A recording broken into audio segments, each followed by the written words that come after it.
welcoming Mrs. Blaschke. I was not prepared to be presented as somebody who moved through several countries and restarted again in a way that's true, so I don't know if that really helps, but I have quite an interesting job, I think, after the first round of discussion we had before. I joined only the last 15 minutes, but before we really take off, the Europa.Bremen, the European Information Center here in Bremen, is actually very busy. And I would like to invite everybody who is still on Saturday morning in Bremen. We have a matinee in the theater here at Goetheplatz, a very nice place. Roughly 2 hours of discussion, coffee, drinks, and politics about the tension between arts and politics, between Europe and the theater in general. So if you have 2 hours left in the morning between shopping and then going to wherever you want to go, to Werder Bremen in the afternoon, soccer game, you're welcome. 11 o'clock, Theater Bremen. This was the advertisement block. And now we start with the presentation of everybody here on the board. I don't know where to start. First on the right side we have Diana Cordova from Knowledge Central. It's one of the very promising think tanks in Bulgaria. You hopefully going to explain us what exactly is behind this. And we have Linda Jakobson here on my right hand side directly. You're from a public policy portal, Politica it's called, in Riga, which is in Latvia. In between, we have Sonja Zuber, Analytica think tank. So it seems to be more or less going all in the same direction. Very interesting to have you here, but not from Latvia, but from Macedonia. Thank you very much, all the three of you, for coming. Same to Javier, who is coming from? Well, from Riga. From Riga as well. But he's not originally from Riga, as far as I understand, but from Spain. So you're one of the examples of mobility in Europe. And last and definitely not least, Pia Menning, who is, we can't hide it, is a colleague of mine. She's working in the same European, or Department of European Affairs.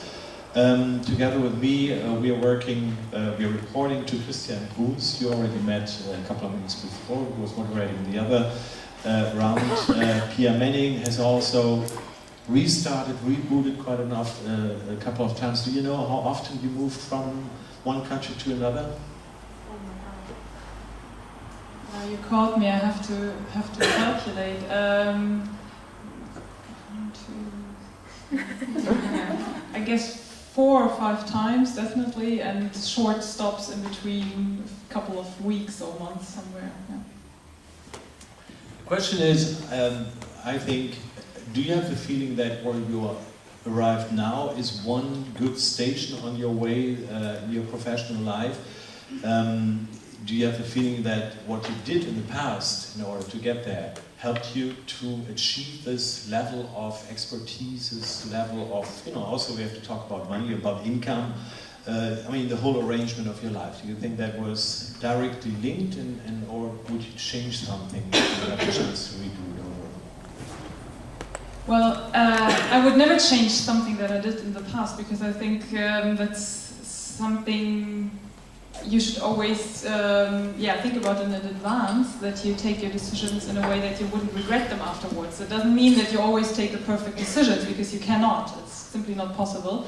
But every decision that you take, be it a positive or a negative one, in the end leads you where you are at the moment. I think that's important. And sometimes it's important to remember, especially when you're under high pressure, to try to get a job, things like that. I would say, yes, all my experience, and I've been in different cities. I've lived in Berlin, in Groningen, in the Netherlands, in Ghent, in Belgium, in Brussels. They are all steps that leads to where I am now, and compared to what I did before, my current profession is quite boring, actually. Boring in, how do you say that in English? I don't know. In quotation marks, yes. Because I'm now working in the public service, and so it's quite settled. And here in Bremen, it's Germany, I know it quite well.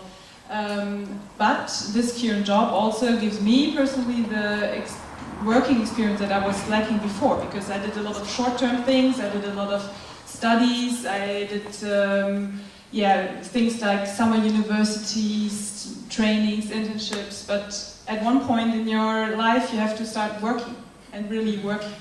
And for that, it's perfect to be here, and I gain a lot from it and make lots of experience that I couldn't have made in traineeships and short-term interns or study visits. Thanks. Javier Mendoza, you're working in Riga. I don't know, it's a question. Are you working in Riga? No. That's what I was asking.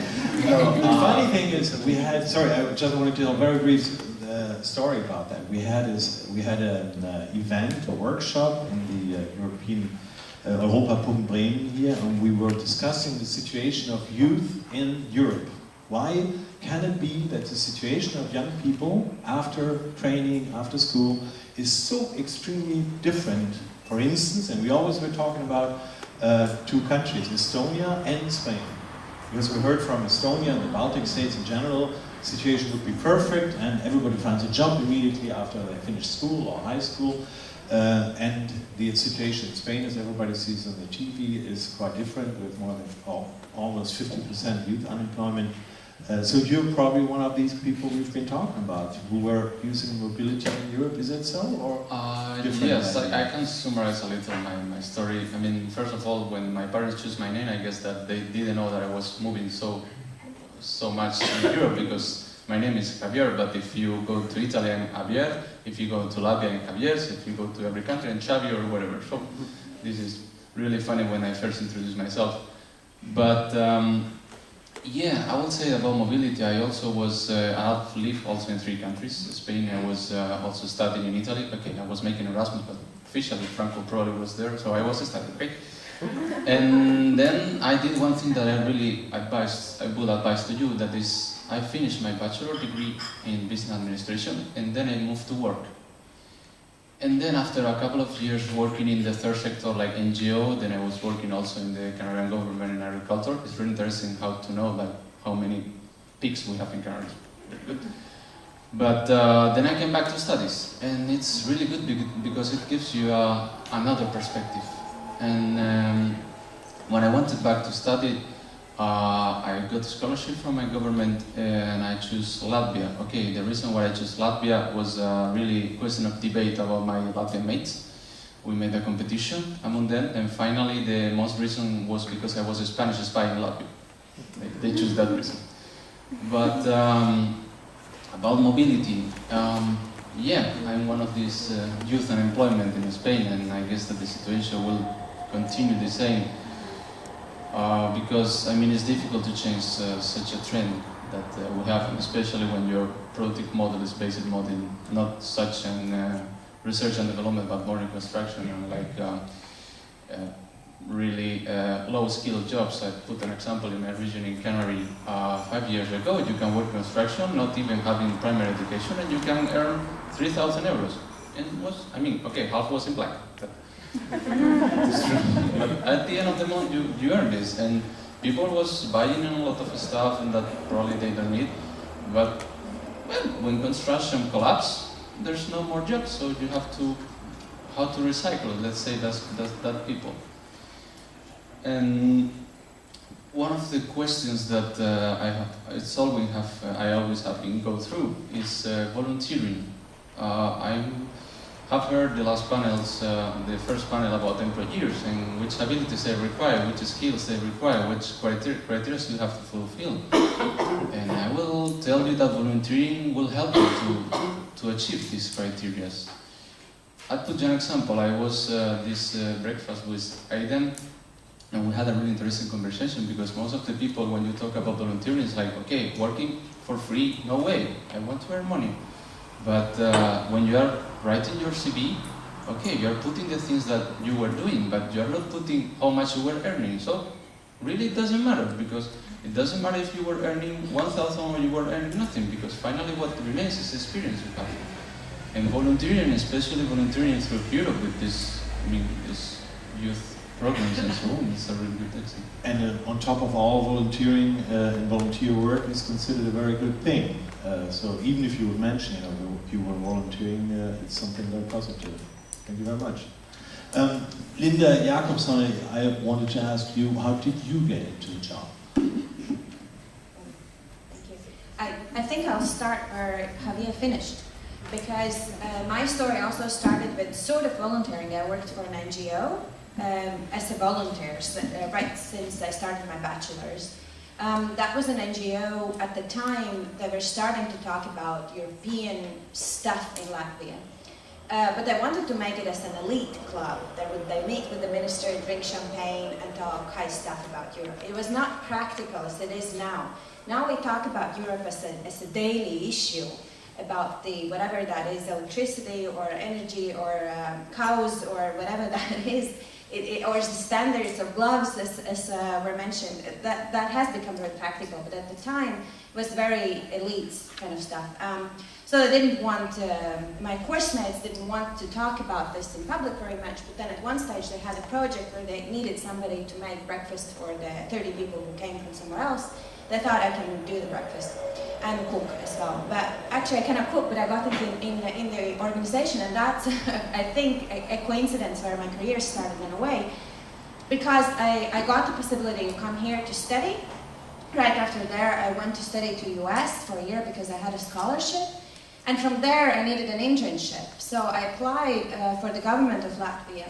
And a big advantage of being in the US, if you have a telephone interview with your boss, is that you can be in pajamas if he calls you in the middle of the night. So I got my job being in pajamas. He didn't know that, of course. But I got the job of the head of the information department for an institution that at the time was responsible for the integration, called the European Integration Bureau. And from there, I started my career for 7 years working at the government, dealing with communication. So my field is European communication. That is something that hasn't been mentioned, but I think it's also your field. And after that, when I quit the government job, I have been freelancing for a couple of years, which is also a possibility that hasn't been mentioned so far, doing different jobs. And now since a year, I'm working permanently in a think tank. And my responsibilities there still have to do with the European communication. The European communication, as I understand, is not informing people about something, but it is involving people into the decision making, so they can actively participate. Of course, they need to know the information in what subject can they participate, what is the timing, what is the institutional basis, and so on. But the communication really is that the policy makers are listening and you can contribute. And that can be done, of course, on different levels, and we can go into that afterwards. And also on the public policy portal where I work now, we have a European section where we try to develop the quality of the policy of the EU in Latvia. Thanks. It's good that you pass on the mic, because I wanted to ask Sonia, that's comparable your situation, because here I had the feeling in your situation that you were at the right time, at the right person, and you know, people were looking for experienced young folks to jump into a job, and you were there. How was your situation? Is it comparable? Well, I've never worked for the government, so I don't know, and I don't want to work for the government. But I work. Yes, it's a lot of the time it's pure luck. I started as an intern in the organization where I am 2 years ago, and I'm the research and management coordinator. So it's when I started as an intern, 2 people left at the same time, so they were kind of short of people, and they said, well, we already know you. Why don't you start working for us? It's better to take you with someone who we already seen what can do. And I said, yes, of course, why not? And yeah, 3 years later, I'm still at the same organization. So it's comparable in a sense because they already went through the process of the whole integration that we are now going through in my country. But is it easy to get a job with this degree? No, it's not. It's I'm afraid that there are a lot of people like us, smarter, brighter, and all that, and not that smart, not that bright, but the market, I think, everywhere is a bit saturated, and it's What high exactly do you mean competition. for people being qualified in European policies? Yes. In politics, in European policies, something similar to that, because my organization also has an internship program, and we also have students from all over Europe, and we've really seen some very, very bright people who basically maybe even till today they do internships here and there, but they're not permanently employed anywhere. And I've talked to several professors as well from the UK and other places, and they said that the numbers of students who apply for PhDs after the masters has skyrocketed in the last few years, and of course that's a consequence from the crisis that is happening in the world. So not to discourage the people, but it is good to hear stories of success and how you can make it, but I think it's good to be also realistic and to know what is out there and what we can expect. You know, I heard a story from somebody I know who's roughly 30 years older, and he was telling me stories about the 70s when people were studying, that companies were flocking actually to the universities and universities of applied sciences to hire them and lobbying the students to get them into the job. So that's not so long ago, and I can't actually understand it because my situation already was a little different then. I also had to be I was an intern at the European Commission, but I'll tell you a few examples actually, what they do, like the local branch of the World Bank. So there is like an open position someone leaves, and what they do is they want to cut funding, so they just put one person who is already in the organization to work on two places. Also happened with the US Embassy. A person left for training, they didn't hire a new one, they just gave to another person who was already working in the US Embassy. Sounds like Raymond to me. Exactly the same thing. I mean, that's obviously very, it's an ubiquitous problem, financial problem that especially public administration suffer with that problem. And nevertheless, I have a feeling it's that no story is exactly like the other. I could imagine that Diljana is, in a way, a little different. Again, well, my story is a bit different than all the others. I do believe that success is something well planned, and you have to be proactive and not passive just to search for a job and afterwards be disappointed that you're either overqualified or not that qualified. I mean, let's face it, most of us speak more than 2 languages, we have similar background. So, for example, my story started many years ago when I was 13, and the Maastricht Treaty was shown on our national TV in Bulgaria, still national. And I was thinking, wow, these people are really putting behind their past of wars and disagreement. I mean, at least back then it was like this. And they're really creating a fairy tale that to me was a good example of idealism. And since then, this has been back in my head, pushing me forward, because in Bulgaria we didn't have European studies when I wanted to enroll in the university, so I captured an opportunity, went to Greece. Took me a little while because of the strikes, but when I finished in Greece, I immediately came to Germany. My BA was in International European Studies. The MES gave me another perspective of European Studies, giving me more project managing skills than before, more hands-on approach, which was good. And the logical thing was to go to Brussels. It was tempting, but I was thinking, okay, if nobody goes back to their countries, what happens to their countries? Especially to my Bulgaria, which basically is still very rigid, very unwilling to become a little bit more European than before. Unfortunately, the first 2 years, I was always fighting closed doors. Nobody wanted a person like me to show their bad sides and bad ways of conduct. So in the end I decided, okay, I'll create my own universe. If I cannot change the system from within, which is like basically bumping your head in the wall, I'll just try and change it from outside. I will inspire people, and luckily I found people like me, and we went on founding Knowledge Central, which is still not a think tank. Thank you for the kind words. We're hoping to get there. We started as consultants on EU project, but when you monitor a new project, you immerse into the area.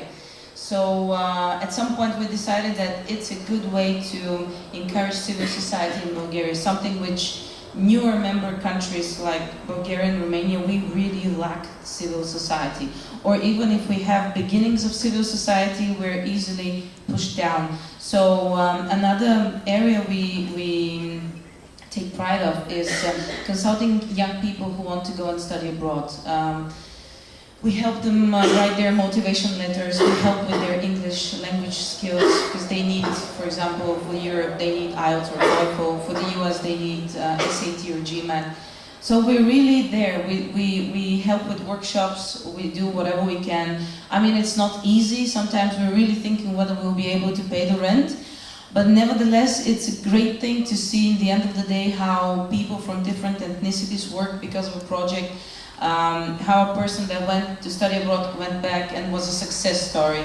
So be proactive and do not bitch. I mean, everybody knows it's difficult, but so what? You stay and you just bitch, or you try to get over with it. I mean, it's not easy, but in the end of the day, it's satisfying.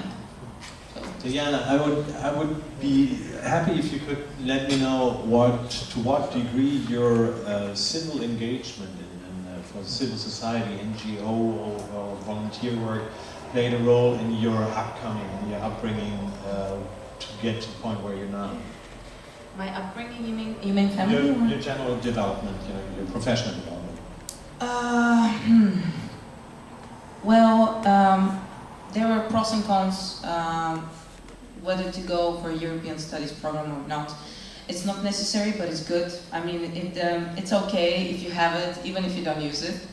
That's the general idea. But to me, the European Studies in Bremen were an eye-opening experience because it was really international.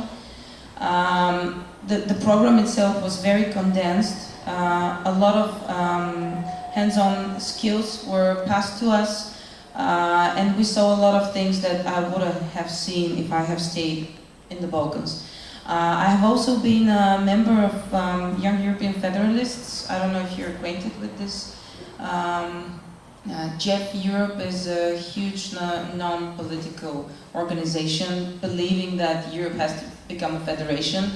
And I mean, I'm passionate about Europe, so I always wanted to study, not because I was thinking about the career, I just wanted to immerse and get in touch with the European idea, because remember, 93 Maastricht Treaty, the big people, it's the thing that helped me go further. Okay. How about the others and your commitment to volunteer work, political work, NGO work? Well, it did help because I'm responsible for the Euro Approximation Integration Advocacy Program. And I am the one who is cooperating with the EU delegation in Skopje, and I'm the one who's like preparing reports and then send it to them. So again, it's good that what I've studied I was able to apply in my job, but it is important to be, I think, part of civil society. And as Diljana said, someone has to go back to the national countries and work there as well. It can be very difficult. Don't have any illusions that you will earn a lot of money. You won't. But it can be also frustrating. But it's also it's good to be the devil's advocate, and it's good to be an outsider and not to fit in the system. I can tell you that much. One of the things that I enjoy is that I don't fit into the system, and that I try to. Sometimes it works, sometimes it doesn't. You try to present your own ideas. Sometimes you even make the counterintelligence agency to answer your questions, even though they don't want to answer them. And there is a success in a post-communist country. And so I think that yes, being a part of civil society is very, very important. Maybe. Even in the rest of Europe, in the EU as well, since a lot of people talked about the democratic deficit and so on and so forth. So don't just try to go to Brussels and work from some very fancy organization or think tank. And I mean, there is time for that, but it will also be good that young and bright people do something else as well. It looks like there's not only one way into European work, Europe is created definitely by the political decision-taking process in Brussels, the shaping of decisions and so on, the preparatory work, but it has to be also at the other end of the pipeline, somebody picking up the work and executing it on the ground, if you want, so being in the countries, and the old member states or new member states seem to be also a totally different backdrop on which we are working. And yeah. Can I continue on this civil society sector? Because as I said, my career definitely started with that, and I think we have discussed a lot. Where did you bring this experience, non-existent experience, and kind of get the first job because you haven't had the experience? So I think at least one way to get out of the vicious circle definitely is the NGO sector and volunteering. And there are lots of possibilities for that. You don't even need to get in an NGO. You can create your own NGO and bring up your own experience in that way, which might not be very, very easy, but still is a possibility. And that is not only experience, of volunteering. That brings a lot of other things as well. A lot of these social skills come from there. But also a lot of networking comes from there, because you meet a lot of people who you will need further on in your career, not necessarily to give you a job, but at least that will give you a lot of other opportunities. I have been in the NGO sector for the last 15 years, even though when I worked for the government I was still volunteering. But for the last years I have been working in a think tank, which is an NGO. So I have been sort of on the other side, not the volunteer, but as an employed person working in an NGO. And that gives us a little bit of a different perspective, because, well, we have a lot of researchers, that was discussed already in the previous panel, but we also have this watchdog role. And then it is very important that you can really spot out what the problem is and go and present it and talk to the civil servants being on this other side. But that also needs a lot of skills, the social skills that might have come from the NGO background. Not only the networking skills, but also the presentation, and not to shut the doors. Even though you might hate the minister or think that the civil servants are real dumb and stupid, you should not really shut the door, because you'll always have to go back. And that is something that you also learn a lot in the NGO sector. You just have to learn it. Pia, what is your take on the question of working for an NGO? Does it help? Is it helpful? Well, my civic society career started much earlier and was not related to political science or European studies at all. I started as a group leader for for children, handicapped and non-handicapped, during holiday programs, which is also sort of a civic engagement. I still mention it in my CV, although I never got a reply from an employer if that now put me apart from the crowd. But I think if you did something like that, do mention it, because it's something that shows that you have certain skills and that you acquired certain things in your past. In concerning political NGOs or NGOs more related to the work field, I also worked for JEF, the Young European Federalists, in their European Secretariat in Brussels.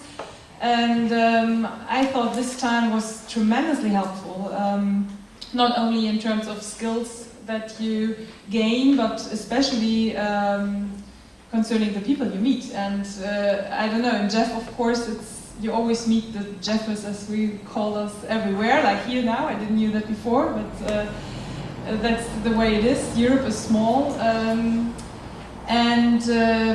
These experiences, because they were so international, are, I think, some that you cannot gain anywhere else. You meet a lot of inspired young people that all are very interesting, come from different countries and whatever. And of course it's similar to a university or a master program like here, where you're also very international. But these kind of experiences help you in your future life, in your career, how to deal with people from different backgrounds. That's something of the most important skills, I think. Okay, thanks. Javier, you triggered in a way the sort of topic about volunteering and NGOs. I would like to ask you perhaps to open the last round, and then having questions and answers.